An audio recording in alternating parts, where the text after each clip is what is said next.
How's it going, guys? In this video, I'm going to be sharing with you guys an exclusive behind the scenes look at one of my studio boudoir shoots. Let's roll the intro.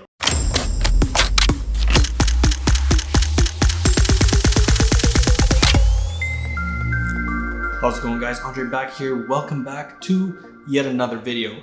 Today I want to share with you guys an exclusive behind the scenes video of a recent boudoir studio shoot that I did right here in the studio. I'm going to be going over some of the gear that I used, the approach I took, and some of the end photos that I ended up using. So before we get really into it, let's kind of talk a little bit about the gear.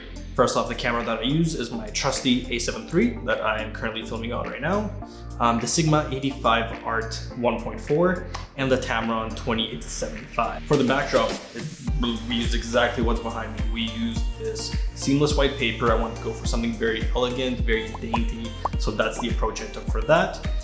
To light the subject, for most of the shots, I actually used this big light that you see right behind me.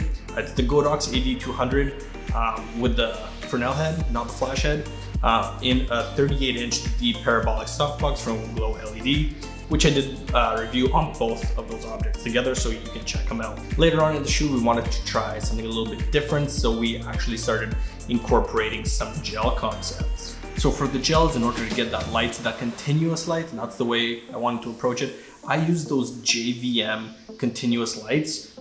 Think Media actually did a video on it, so I ended up picking up a few of those. We did get them in bicolor, warm temperature and cold temperature. So in order to make the color pop, I bought a kit off of Amazon for like roughly 20 bucks, and you get multiple colored gels. Like, they actually work quite well. You can also probably get away with it like going to like Staples or like a Walmart and getting like those subject dividers for like binders for school, like elementary school. Those can also work really well. You just put them on top of your light and they will hopefully give you the kick for a much cheaper price. So yeah, I worked with the beautiful Zenna. This was the first time we worked together. She is a model and also a makeup artist, so definitely check out her page. You can look down on my page as well, check out some of the photos we have taken together. And I hope you guys enjoy the behind the scenes look. If you enjoy content like this, definitely give it a thumbs up and subscribe. And I hope you guys stick around and enjoy the video, and I'll catch you in the next one.